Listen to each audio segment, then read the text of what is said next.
Hello, everyone, and welcome back to Free Kick, the Fantasy W podcast. We're back with our first expansion team. How exciting is this? I am joined by Liam and Mel. I'm your host, Jono, and today we are talking about the Essendon Bombers. Liam's a bit excited. G'day, everybody. I am super keen today as a diehard Bomb supporter. I think this is going to be the best episode we've had by far and away, and we haven't even started it yet. Yeah, mate, you've been talking about the Bombers non-stop ever since we've started these team overviews. I think there's a lot of fantasy relevance coming in here. It's going to be a lot of fun talking through. We know that the Bombers have only just started this season. This is their first season in the AFLW. I'm going to throw to you, Liam, to just give a little bit of an overview. It's going to be a little bit shorter perhaps than the other ones, but tell us a little bit about what we do know about the Bombers. So what we do know about the Bombers is they've borrowed heavily from their VFLW side. They've had 10 players join their AFLW side who previously played in their VFLW side. And then they've also had at least 2 other players from their VFLW team join other AFLW lists. They were by far and away the most dominant AFLW side last season, and they won a grand final against the Southern States pretty comprehensively, and they did not lose a game for the entire year. In terms of what they're going to look like as a team, I don't necessarily think they're going to be defined by a certain game style, but I would say that they have invested heavily in their midfield and in their forward line. And if you look at what they did at the VFLW level, they were an incredibly good stoppage team. And they also had 2 goal scorers in the top 5 leading goal kickers for the VFLW. So they're going to be a very high scoring team, I would anticipate, or at least high scoring for an expansion club. Yeah, you're not wrong about that clearance rate. Some of the stats that you can pull out of the VFLW were just enormous, the amount that they were getting the ball out and into their 50 very quickly. There wasn't even a team that was close to being as high scoring as they were last season. You had the Hawks and the Saints were up there, but the scoring rates just weren't comparable. Yeah, look, what they did as a VFLW squad in terms of the number of points they scored last year they scored nearly as many points as their previous 2 seasons combined. So there was a really big shift. And they also had brought in a lot of players from AFLW list, essentially as like pre-agents, as in players that would almost certainly make on the AFLW list, get them in the program for an additional year, get them playing games. So it's going to be very interesting to see how they line up coming into this season. But I also think they could be, of the expansion clubs, best place to do well. One of those players that they took from their VFLW side and put straight into their AFLW team was Amelia Radford. Funny you should mention Amelia. We may have had a chat with her previously. Yeah, I'm excited that you guys did manage to catch up with her because it's so hard to know with an expansion side who's going to play where. She, coming from that VFLW side, has probably the best knowledge about how the Bombers are going to line up based on how they played in the previous seasons. It was quite early on that we spoke with her, so the team is still, meeting each other for the first time and trying to establish those relationships and figure out where they're going to play. So a little bit of that is going to be slow to start with, but I think the insights that she had on the VFLW team were phenomenal. Yeah, it is unfortunate. We caught her really early on when she just kind of joined the AFLW squad. So we are hoping to have another chat with her a little bit later now that she's met the girls a few times and played together. Because she also wasn't in the VFLW for that long. But let's have a chat.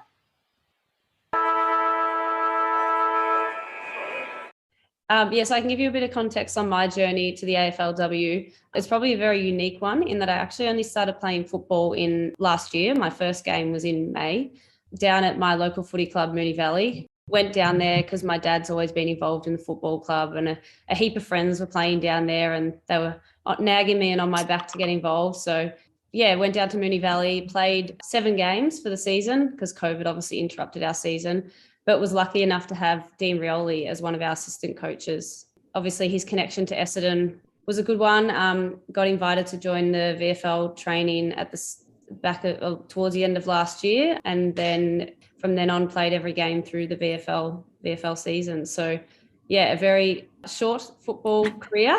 It's definitely been a roller coaster, and everything's come about very quickly.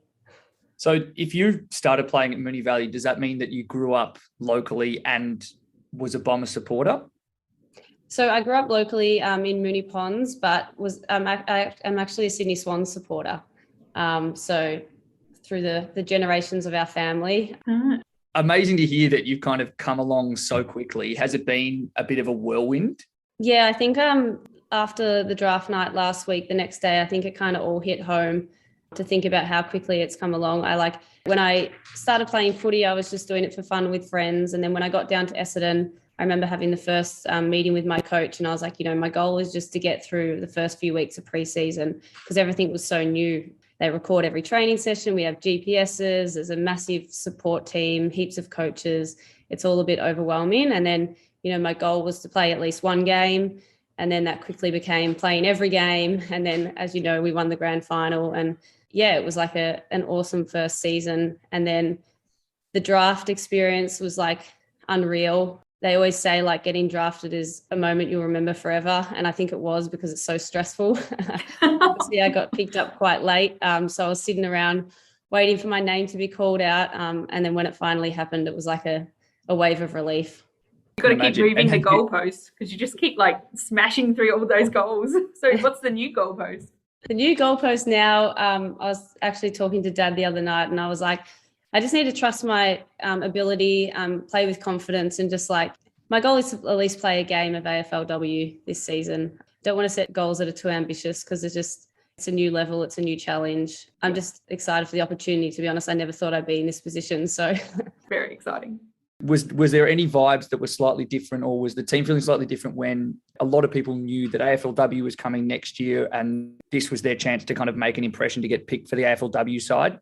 Obviously, Essendon invest a lot in their women's football program, and their goal was to essentially run a VFLW program that mirrored an AFLW program. So, we were training the extra nights, we were doing the extra meetings, watching all the vision, had the additional support staff, so that it made it easier for that transition, knowing that like a core group of girls would eventually probably transition across into the AFLW. I think there were 10 in the end that got listed from VFL to AFL. So definitely, yeah, it was like a step up, I would assume, from previous seasons and from other clubs. That's really, really interesting to hear, because that was kind of reading about what Essendon had done at a VFLW level and the amount of investment gone in. It's interesting to hear that the words that were being said publicly appear to have kind of carried across into the way the club was run. Just on the back of that as well, like obviously Brendan Major, our coach, he's been in the program for 5 years. And he was like a key fundamental reason why the program has been so successful, and was definitely a strong advocate for women's football and for making the Essendon VFL program as good as possible. The program itself, you said, has produced at least 10.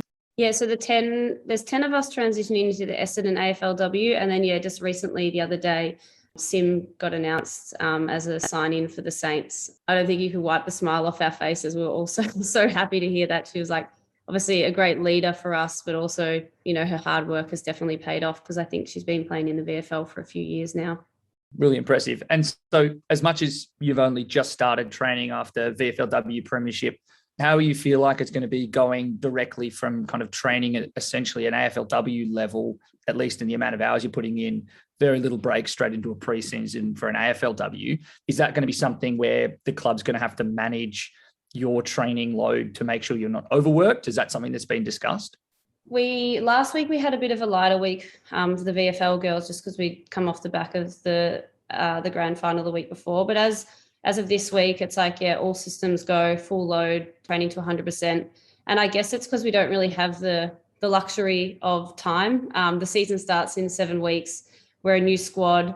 We've got to get to know how all of us play and connect as a team. So, that's the main reason why it's been a quick turnaround from VFL straight into the AFL. I know that you may not have got to interact with all of the AFLW teammates yet, but in terms of the players that you played with at a VFLW level, I know that a bunch of them have had previous AFLW experience. Now it's gone Alana, Barba, at least in your kind of midfield group. If you were to, talk to someone that will be like a really cool, calm and collected like leader amongst from that group, which player do you think would be most likely? Obviously, Jorja Nanscorn led our VFL team, and she's just a natural leader. She may not be necessarily the loudest one in the group, but the way she goes about it, she leads both on and off the field. Very disappointing that she won't be out on the ground this season with her injury. But yeah, she's definitely a natural leader and someone all of us look up to, especially with her Olympics background. Clearly not a very high achiever. First ever club sign. Every box. literally every single box. And then also, I mentioned her name before, but Alana Barba is going an even more extreme level than yourself, back-to-back seasons. It's back-to-back to back-to-back. Has she spoken much to you about her experience in the Gold Coast squad and how that might inform this season? Barb's has obviously had like a massive few years, and yeah, like you said, back-to-back from VFL to AFL, back to our VFL and now into the AFL. She went up to the Gold Coast and took her opportunity that presented in front of her and played a few games. And since coming back to our VFL team, she's definitely brought that AFL level or standard to training. She's just a hard worker and like just goes, but also like brings a really good energy to the group. And I think that shows in the way that she plays on the field. She's like super attacking, breaks through the midfield and gets those inside 50s. She's definitely someone that in watching VFLW this year and then a couple of games last year, just looks like she's someone that wants to exit out the front of the stoppage and just a bit of an inside bull. And it'll be interesting to see if she can take on some of the talents of Maddie Prespakis, who is very much cut from the same cloth. We had obviously had our first training session on Saturday, and watching the way Maddie moves and kicks the ball, she's just a natural footballer. It's quite amazing to see the way she plays. And I think a lot of us VFL girls coming up will learn a lot from her in that midfield group. It's going to be really interesting to watch. And then kind of one final name to potentially talk about is I believe the leading goal kicker from the VFLW last year in Federica Frew. What's she like to kind of be around, and do you anticipate that she's going to lead the forward group, or is it going to be, a 1-2 tandem with her and Bonnie Toogood? Fedi, again, is just similar to like Maddie in the way she plays, just a natural footballer. I think her and Bonnie working down forward together will kind of be unstoppable. They'll complement each other well and, take on those hard defenders that they'll come against. But yeah, Fedi, definitely a natural footballer, and some of the goals she's kicked have been absolutely unreal. She kind of stole that third quarter and put the game away in the grand final. Yeah, she did. I heard the commentator saying, leading goal kicker hasn't touched the ball, all that stuff. And then she just completely showed them up in that second half, kicking those goals and stealing the game away for us. But yeah, she had an incredible season winning the goal scoring. And I think she won by quite a bit in the end. Quite a margin, if I remember correctly. Yeah, she kicks them from everywhere. Yeah, it looks like she may follow a similar path to another player that we kind of followed last year. Is a mature age recruit from the VFLW in Tara Bohana, who came from the Southern Saints, who kind of came in as a more mature age player and then proceeded to be a top 5 goal scorer. So it'll be interesting to see if she can kind of follow the same trajectory, because all things considered, the amount of goals and the way she was kicking them this year, things look on the up and up. Yeah, and Fedi had a pretty strong background in soccer. I think she played some pretty high-level soccer throughout her career, so naturally finds a ball and boot them from everything. I think her goal in the grand final was from 50 out. You're not half bad. I wouldn't want to be the defenders going up against Bonnie Toogood and Fedi.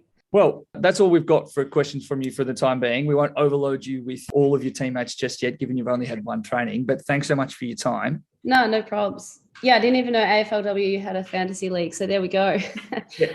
Well, it only started this year, so started in season 6, and this will be season 2 of it. Go the Bombers. Thank you. See ya. That was an awesome interview there, and it's really cool how we managed to get this one as well. She has essentially the equivalent job as I do over at Uber. Sometimes you think, our job is hard. These awesome ladies are working full time and then going and doing a whole another side gig. It's just amazing.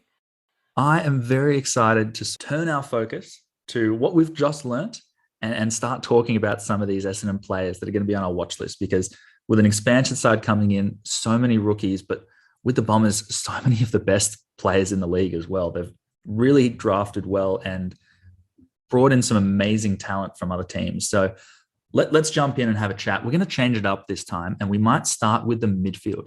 And we want to do this because the Bombers basically started their recruiting process focusing on their midfield, and they've brought in some of the best players in the comp there. So, Liam, I might throw to you. Do you want to just run us through how we expect the Bombers to line up in round 1? So starting on either wings, Steph Cain and Cat Phillips and potentially Jorja G will be running around on the wings. They're all previous AFLW players, so that's some really good experience there. And then running through the midfield, they're going to be led on that line by former AFLW best and fairest Maddie Prespakis, elite midfielder and a young gun. And then from there, unfortunately, we're in the situation where the player that we most expected to be playing through there in Jorja Nanscorn, who was the Bombers' first ever recruit and has played at the AFLW level previously, but also the most dominant VFLW player by a large margin, unfortunately did her ACL in the fourth quarter of the VFLW grand final. So unfortunately, she's not going to be there. But as a result, that's created some new opportunity. And so we anticipate that Alana Barba will also be running through the midfield. And then we also reckon that Amelia Radford could definitely get a chance in round one as a midfielder. Yeah, I'm very excited. So that sounds like a phenomenal lineup and probably the most experienced of any of the expansion sides. So we'll talk through those ones a little bit later. But if we start off with Maddie Prespakis, the ability to have a best and fairest winner starting in your midfield and expansion side, that's got to give you a lot of confidence that they're not going to be blown out of the water in the first season like a lot of expansion sides are. They might actually be winning a lot of contested ball in there. Yeah, and I think that was one thing that Amelia did mention was just watching Maddie at training. She just moves a little bit differently to everyone else. And then I've read some interviews that Mimi Hill has done about playing with Maddie Prespakis, and it just sounds like trying to win a contested ball against her is a bloody impossibility. She is going to be a rock in the middle of that defense. Now, in terms of her fantasy relevance, it's a real unknown. She's someone who's an elite player, but probably is going to be elite and fully priced. I just don't anticipate that there's going to be the ability to have that 10, 15 point upside that you want when you're trying to pick your mids to start your season. But as an upgrade target, I anticipate that she's going to get the lion's share of the ball, lion's share of the contested ball, tackles, etc. One to watch. Yeah, I believe she was like the top end of the mid-price madness in season 6. So not one that any of us really brought into our teams because she was great, but just a bit too expensive in comparison to some other kind of options there. But like we've seen with some of the strategies around fantasy and the expansion clubs, she could be one of those people that benefits a lot from a new team and being a big dog at this new team and really getting the space to run around and get extra points. So yeah, it will be really interesting to see if she can move up into that kind of elite bracket. But until I've seen a bit of that, probably not one on my fantasy radar. I think it's pretty interesting that she's coming from a team that had kind of already been stripped away a little bit. Carlton had lost a lot of players to other clubs through their midfield. And to be honest, she was playing with not a huge amount of support in there. I think once Mimi Hill came in the back half of last season, it definitely helped her out there. But it was really just her and Jorja G doing a lot of the work in the midfield last season anyway. So I think on that front, it's kind of going to be the same. I think that the one player that sits in the same bracket as Maddie Prespakis is Bon Conti, an elite player who, if they play a very different game style, but they also just appear to move at a different pace and in a different way to a lot of other midfielders, which is why they look so good and they are a highly impactful player. But as a big fish in a small pond, one of the big advantages that you want as a fantasy midfielder is the ability to have, a sidecar, to be able to use them to get lots of cheap hand passes, lots of kickbacks and forwards, and someone else who can match your speed and movement to be able to maximize your score. It's possible that will happen at the Bombers, but I think that with Jorja Nanscorn going down, she probably lost her best lieutenant who would have been there to help pump up her score as well. Saying all of this, she's someone that's averaged 80 in her second season in the AFLW, and she averaged 70 last year. There is still some room to grow. She could probably get back up to those 80 heights from her second year and when she won the Best and Fairest award. But as a starting player, I don't think someone who's only got 10 points upside in an expansion side is where you want to be looking round one. She's definitely a high impact player, and that's going to be one that other teams are going to be focusing on. So it does seem a high risk play, but very exciting to watch coming into this season. Speaking of round one, someone that I did have in my team round one of season 6, and I've actually gone back and found a snip of where I was raving about this player at the start of season 6, is Alana Barba. So she actually did play 2 games in season 6. Round 1 and round 9, I believe, for the Gold Coast, and then got dropped and has been picked up by the Bombers. The reason I was looking at her at the start of last season is because her VFLW scores are outstanding. Some super high ceilings, really exciting stuff to see there. And like that was just looking at a 2021 game. Going into 2022, she finished on a 120. That's huge. So hopefully she's not too exhausted coming in to the AFLW. But she didn't last very long in my team in season 6 because she didn't play again for a while. But probably back on my radar for season 7. I'm really keen on having Alana Barba in my round 1 side, potentially as an M3, because I'm thinking I'm probably going to be rolling with 3 rookie defenders in my midfield, which means someone like Alana Barba, who's going to come in completely rookie priced, but who plays a really good fantasy game. Now, she didn't unfortunately get those inside minutes that we would have really liked at the Gold Coast Suns, which I jumped on that same bandwagon with you, Mel, and picked up Alana Barba. But unfortunately, she just wasn't playing a midfield role. Playing half forward and really didn't look like that role suited her. It seems like, particularly in the back end of the VFLW season last year, she was inserted back into that midfield once Federica Frew, who we're going to chat about later, transitioned to a full-time forward. I think she is going to be a highly fantasy relevant player. Now, I don't think she's going to become like an elite 60 to 70 point scorer straight away, but she's going to be bargain priced. And I reckon a 50 average is a target, a legitimate target that she can hit. And as a result, is someone that I'm looking to bring in.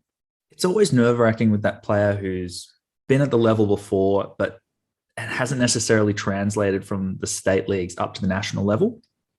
It just has me, I mean, you do want the role. So the fact that she definitely wasn't getting it at the Gold Coast, she was behind some very strong midfielders there. You're not getting a game ahead of Charlie Rowbottom, for example. But when you're looking at coming into this Essendon side, is she going to get that same contested game style playing in that midfield, or is she going to be a little bit on the outer with players like maybe Radford or Zanchetta ahead of her? I get all of your trepidation, but she's going to be a bargain price player who can have 18 tackles in a game. Yeah, no, that is a very good amount of tackles. It's absurd, right? Yeah, it's actually outrageous that someone can have 18 tackles in a game. And that's almost record for like single game in an AFLW. That's how that is. Yeah. And even if she only gets like half or 3/4 of those in an AFLW game, that's still huge. 9 tackles a game would be great. That anchors a 60, and that's a great score from a rookie. Like it's always going to be informed by what she looks like in the preseason and in any scratch matches. But if she's starting and playing as a full-time mid, which we know that she can do, I reckon she's a really good player to bring in. How about Amelia Radford herself? Because she's got some pretty impressive numbers coming out of the VFLW as well. Yeah, Amelia Radford is going to be another interesting player, not just because we've had her on to chat, but again, she's coming in as a mature age recruit from the VFLW side. She still did get drafted, and she averaged 80 last year in the VFLW. So clearly has a fantasy game to her. And just watching a couple of the Bombers games, she had an ability to move through the stoppage in a really mature fashion. And I know that sounds a bit ridiculous, but the ability to kind of sift through, see where players are moving, having come from another sport at quite a decent level in soccer, you can kind of tell that she knows where players are going to move as a result and is a very natural midfielder. The question becomes, do you pick the more mature player in Amelia Radford, who's played maybe less AFL, but has clearly shown enough to get drafted? Or do you pick Alana Barba, who saw very little of last year, but has played another season already at an AFLW level and is probably more likely to get midfield minutes as a result? Would you say she's played another season? Because she only played 2 games. As in, she spent a season in the program, I'd say. It's more like she's been around the S&C at an AFLW level, notwithstanding the fact that Amelia did say that the Bombers VFLW side was effectively treating it like it was an AFLW side, like they were going to the extra effort. I do like the idea that, if Nan Scarwin goes down, you need someone, I suppose, to take that prime mover role. And obviously Maddie Prespakis is going to be the gun there. But I can very much see Prespakis, Radford, and Barba being the starting midfield. If Barba's the one getting the ball in there, then she's probably a handball happy kind of player is what I see of her. And if she's getting the ball out to Amelia Radford, she's taken a few marks. I think I saw in the VFLW numbers.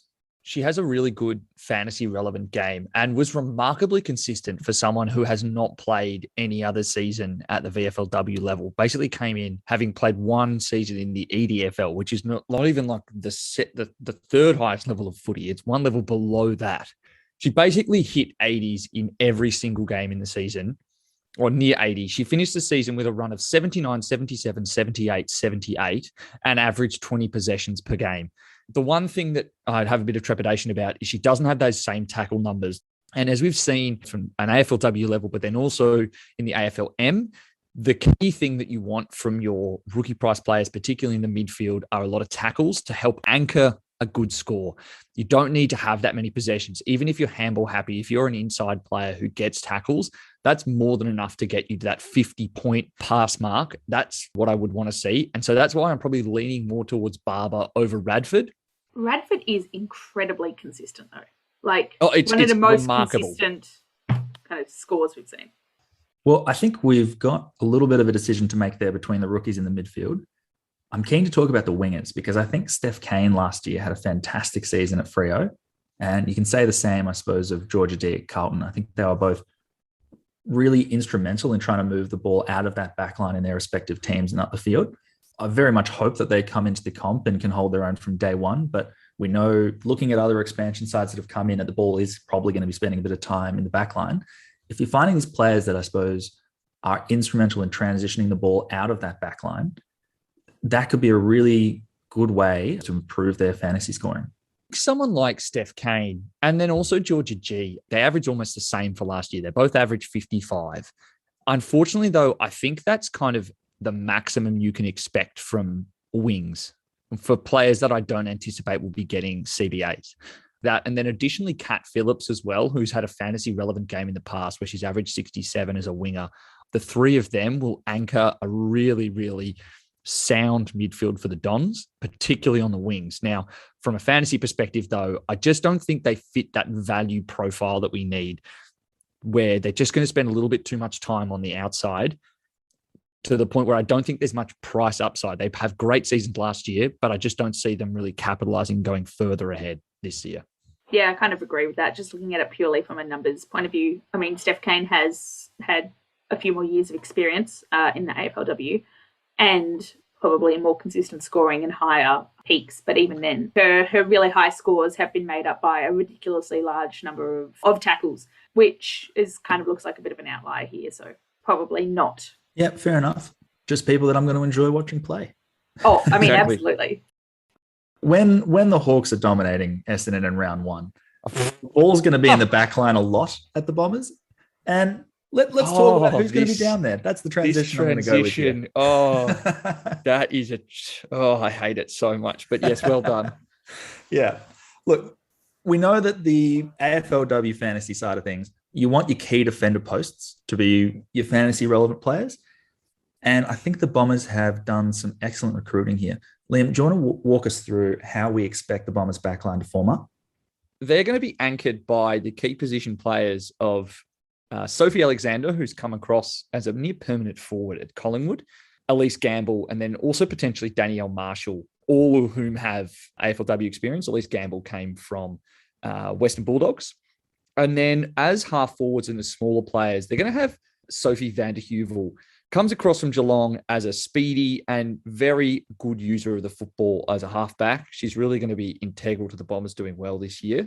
And then they've also picked up Mia Busch as a rookie, who, from what limited amount that we've seen from the Bombers, looks like she could be playing as a fullback and taking kick-ins. So just a little note there. And then they've also got Eloise Ashley-Cooper, who was the 2021 VFLW Best and Fairest and has a really good fantasy relevant game. Another rookie price player who's going to be one to watch. Yeah, there's a few players back there that they could run through there. I think the one that stands out to me the most is probably Eloise Ashley-Cooper, the one you've ended on there. Having that 2021 Best and Fairest award, it's definitely got some class. And as a key post defender, she could be playing an intercept role back there. Someone who's priced at that basement rookie price coming in and is going to be clunking a lot of marks. We could see an average of 50 potentially, and that'd be huge. It would be really big. I think the only caveat to that is someone like Sophie Alexander, who's nearly 180 centimeters tall and comes from a basketball background, would probably be the one that, if I was coaching the Bombers, I would want them to be playing that interceptor role. She's a very, very good mark and clearly knows about the running patterns that come with being a forward. So I think that might be a small handbrake on Eloise Ashley Cooper's scoring. But in terms of what she can do from a fantasy perspective, pretty consistently in that 70 range as a VFLW player, which means that if she's playing round one, I know that this is actually a little bit ridiculous, but there are a good 5 or 6 Bombers you could quite reasonably start with in your round one side. And Eloise Ashley Cooper / Mia Busch are both potential options.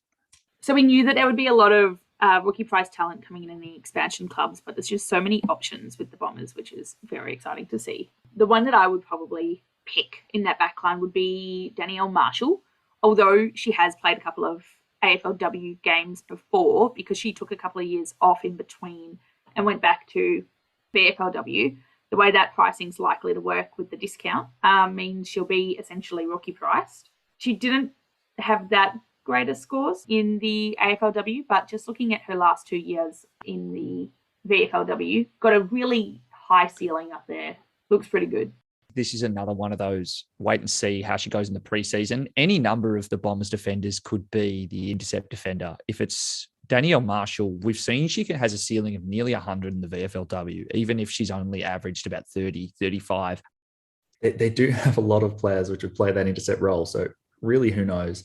Yeah. From the sounds of it, it sounds like you've got the more experienced Alexander and Gamble, who are potentials to be doing it, or you've got the VFLW experienced players in Cooper and Marshall. So who knows what they're necessarily going to be doing there. And then don't forget that we know that Mia Busch is taking kick-ins, and that's something that is not a stat that's very easy to get in it at an AFLW level, but we know that those cheap +3s, particularly in a side that the Bombers, in terms of their defense, are probably where they have the least experience. It's quite possible they will concede some large scores. If you've got a defender taking kick-ins, that's an easy +12, +15 points per game.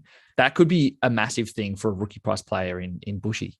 I'm always hesitant with your smaller defenders because they don't seem to get as much of the ball, but kickouts in a team that might be getting big scores against them feels like a pretty reliable way of racking up your scoring. So I'm pretty tempted. Well, I think we can transition up to the other end of the ground here, because I think forward lines are always one in an expansion side. It's a lot harder to get that consistent scoring. So this might be a place we put our dampener on, but who knows? Let's see if we can keep our fantasy relevance rolling along. The big name that they've brought into their forward line is Bonnie Toogood, who is an absolute jet. I think she kicked 10 goals last season from the Western Bulldogs, made the All-Australian squad as well. She's definitely going to anchor that forward line with a few players building around her. Who else is going to be up there in the forward line with her? Yeah, so in our predicted best 21, as forwards, we're anticipating that it will be key position players, Bonnie Toogood and Jess Wushner. And then as medium-sized forwards, we've got Amber Clark, who was the Bombers' first ever draft pick, an extremely fast mid-forward. And then on the other half forward flank, we're anticipating Jorja G. I know that we talked about her in the midfield, but we're really not 100% certain who's going to be rotating through that half forward wing role. And then finally, they're going to have the pocket rocket, Federica Frew, leading goal scorer in the VFLW last season after having transitioned from a midfield role in the season prior. A lot of the Bombers who we anticipate being in the best 21, but maybe they might start on the bench. We've got Jackie Vott, Daria Bannister, Jordan Zanchetta, all who've played at an AFLW level before. Daria Bannister looked excellent for North Melbourne last season. Jackie Vott is a massive key position player from St Kilda. And then Jordan Zanchetta has played, again, a bit of a mid-forward role, but they've all got AFLW experience. So again, we're going into another line for the Dons, which is anchored by some really excellent experience at an AFLW level. This is another very fantasy relevant line. I can't believe how relevant these Dons are going to be. They've really gone that top end, bottom end. Like they're either fully priced or they're rookies. And the ones who are fully priced are just phenomenal players. Find many better forwards than Bonnie Toogood and Jess Wushner. They're very experienced and very talented players. But these rookies coming through, they've got such good numbers behind them. I think the rookie price player that I'm most excited by is Federica Frew. I can't necessarily think a comparison for her at an AFLW level, but allow me the one comparison that I'm going to try and make to an AFLM player, and that's Jake Stringer, mercurial mid-sized forward who can roll through the midfield and kicks bags of goals. And she, in the VFLW grand final, took a game that was pretty close. She came through and kicked 2 goals in that third quarter and basically just put the game to bed. She's going to come in rookie priced. She kicked, I think, 32 goals last season at a VFLW level. Even if she can get half of that, we've seen what players who can kick lots of goals at a VFLW level can do, given that we had someone like Tara Bahana last year. I see a very similar trajectory for Feddy Frew, and therefore I'm thinking that Shield's probably going to be my F5. She's probably going to come in at F5. You've got to be watching her in the preseason because I anticipate she could be a really important get. Looks like she kicks pretty straight as well. Like, even though she's getting close to the goals each time, she's still kicking, like, aiming straight through, getting 6 goals in one game back in early season 6 when they played against Carlton. So seems like she's got, great aim, huge scoring potential. And if she can do that with a couple of other things as well, could be really great on the fantasy scoreboard.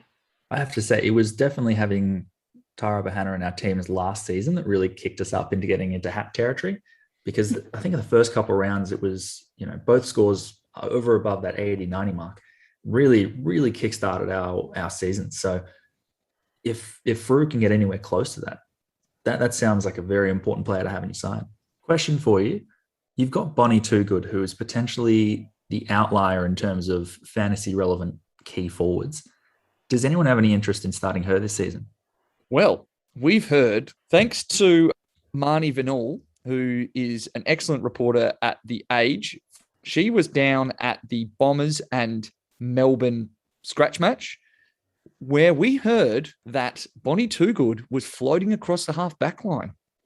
Ooh, now, that is very intriguing.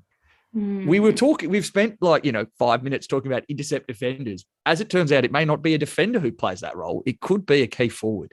That is very, very interesting from a scoring perspective, because we do know it's much easier to score as a defender than it is as a forward, just because you're used in more of that lead-up play, whereas there's a lot more effort put into defending in the forward line.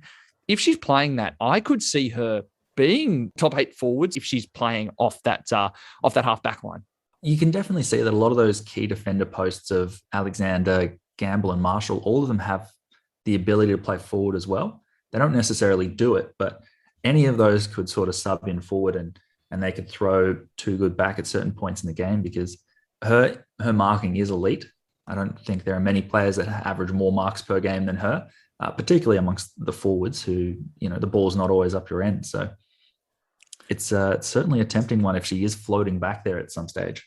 And I think it's one of those ones where it's just that slight change in role that could mean that she gets that bit of price upside. I don't think she's one I'm going to start with, but one I'm going to watch in the first 3 rounds of the season, and could be an upgrade target kind of going into the back half of the year. If we can see that ceiling that comes with those extra cheap possessions, if she's playing as an intercept defender, are there. Yeah, if I was the Bombers coach, I think you have to go into the season on the understanding that you're going to be a competitive side. You've got to go on with an attacking mindset. The Bombers are going to want to keep that high-scoring play going. So I reckon she'll start up forward where she can do a lot of damage. But it is something that they might, if things don't go their way early, they might have to throw her back there at some stage. Is there anyone you want to talk about in the forwards? I reckon Daria Bannister's going to start on the field. I think Daria Bannister will be a starter for the Dons. I am keen to see Bannister up forward because she did kick a few goals for North Melbourne. I can't see the Bombers losing that. I think they're going to have a very dangerous looking forward line now that I look at it a little bit more closely. I think the problem I've got now is that I've done, obviously a lot of research about the Dons coming into this episode, and I'm obviously invested as a fan. The one thing that makes me a little worried was hearing Gabby Seymour talk about the fact that she played in an expansion side after having played at a VFLW level with Richmond. And they didn't win a game because they came in being like, as the most dominant team at a VFLW level, we should be able to swing it through here. And they got completely overawed, which makes me a little bit trepidatious about getting too hype about a side that I think is just filled with talent. There's just so much going for the Bombers. It is a concern because as good as it looks on paper, it is very rare that you have teams come in and really hit the ground running. I think North Melbourne has probably done it best of all the expansion sides. but a lot of them have had to start very slow and kind of work their way up. Is there a risk here in the same way that we've seen, like Conti does quite well at Richmond because she's a star amongst the rest, or Swanson at West Coast, or those kind of roles? Is there a risk here that you've got too many fantasy relevant players in a close area and therefore they kind of cannibalise off each other? That's not a bad question. I think it's very fair because we do see teams like Brisbane, for example, who you don't necessarily have. Well, I mean, Emily Bates is obviously a superstar. I can't believe I was going that sentence, but I think Mel's point is justified. Like, I've got a lot of Bombers that I'm interested in bringing in, but I know that when push comes to shove, I'm not going to pick all of them for that reason. They will either cannibalise each other for scoring, or if they play a really tough matchup, you don't want to be over leveraged in one team. All it takes is playing up against Melbourne in the wet, they're going to get dominated and it's not going to be good for scoring. If you've got too many in one team, that's a big problem. Are you going to make a team of just Bombers players? I wasn't planning on it, but yeah, sure. If I want to lose, fine. Oh, a little side team.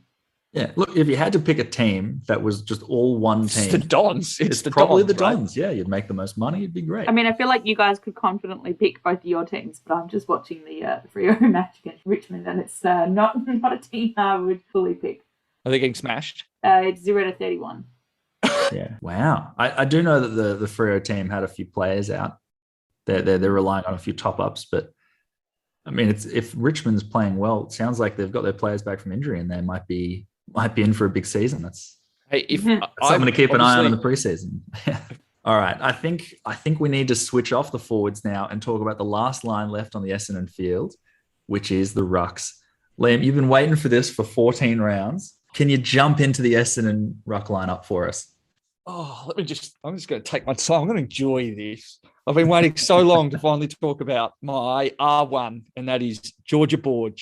She's going to come in as a rookie price ruck. She averaged near 90 at a VFLW level for Carlton.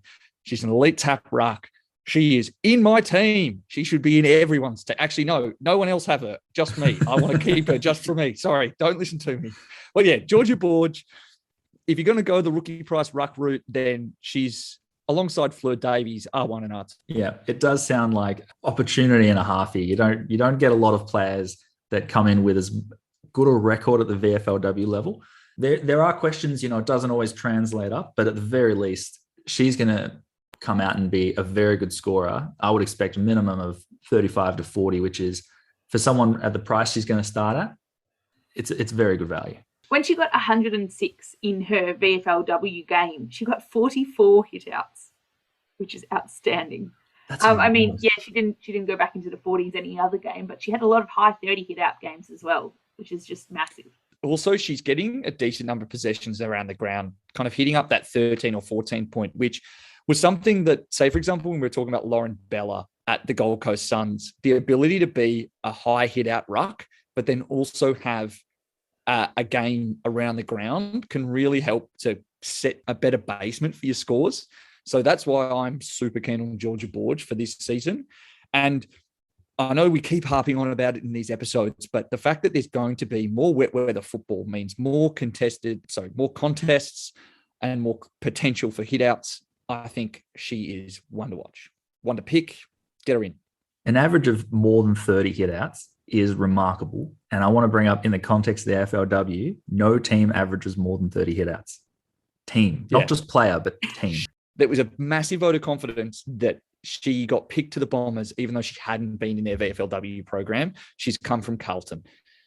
I think that might be one small thing to note with Jorja Borg. Is she's not going to have the chemistry with the midfield that have come from the VFLW level, but I still think she's probably going to be a better version of Olivia Fuller, who I had last year, who came from the Geelong VFLW team and then played in the AFLW round one side. When you say that she doesn't have the chemistry necessarily, to me, that just sounds like more stoppages when she's tapping it down, close, but not quite the throat of the player. And then they're going to get tackled and then we have another stoppage. Right. So what you're hoping for is the kind of... I'm saying the lack of chemistry doesn't scare me off in the slightest. You do say that though, but when we were chatting with Tani White, she made a really interesting point, which is you can't be too attacking as a midfield if you don't know where the tap is going to go. So you really need to know and have the ability to put it to where your midfielders are going to be. And from that, your running patterns through clearances are going to be driven by the ability to be able to predict where everything's going to go. So I get what you're saying. It's going to be a sloppier style of gameplay. But if you don't have a good tap ruck or you have bad chemistry with your midfielders, it's not so much that the clearances are going to be, there's going to be more stoppages. It's actually just that they're not going to be able to play as good a fantasy game because they're going to have to spend more time being on the back foot and defending and not kind of being attacking, getting the ball. Who do you think is going to be the starting ruck then? Jorja Borg or their new draftee, Steph Wales? I'm pretty certain it's going to be Borg. But that being said, Steph Wales was also a ruck who has some VFLW experience. She played for the Casey Demons last season. The Bombers love to pick players, particularly in free agency at the men's level, who have really good games against the Bombers. Her best game by a large margin last year was when she went up against the Bombers VFLW side. So I don't think that she'll necessarily be someone that you're going to start with. And I don't think she'll be the starting ruck for the Dons. But maybe if they have a 2-ruck setup, it might mean that I can't pick Borgie and I have to go with McGrath from Port Adelaide, who you're going to hear about soon. But yeah, I think it's a good question. Important to kind of make sure that she is going to be the starting ruck, but I'm pretty sure on that one.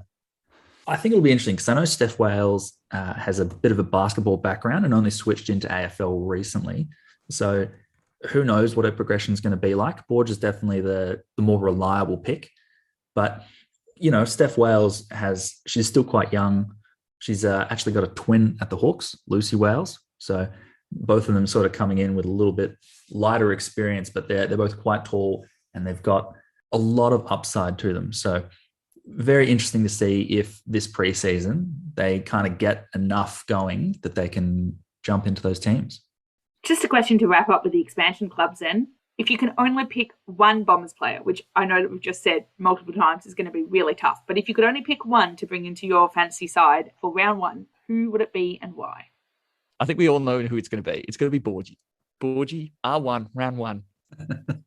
The one that tempts me the most is actually Federica Frew, because it's very hard to find consistent forwards in this game. Having someone at a rookie price who's got the talent that she does, I'm very excited to start her round one. I think I've got to go back to Barba. I think she looks very exciting and, a little bit of consistency there for me. Yeah, you're not mentally scarred from last season's. My message from 5th of January 2022 is she's a lock for my team. I'm sticking with it. So just to peel back the curtain here, when we were doing research for our teams round one in season 6, Alana Barba was the first name that Mel planted her flag. It's this is my player. She's one to bring in. She's in my side. She's got great fantasy pedigree. This is my recommendation. This is my recommendation. And I will die on this hill. Mel is super invested now. She's got the research bug. She's she's got her teeth into it. And it was a flop. Excuse me, it might have just been one season too early. Maybe season ahead of the 7 curve is her season.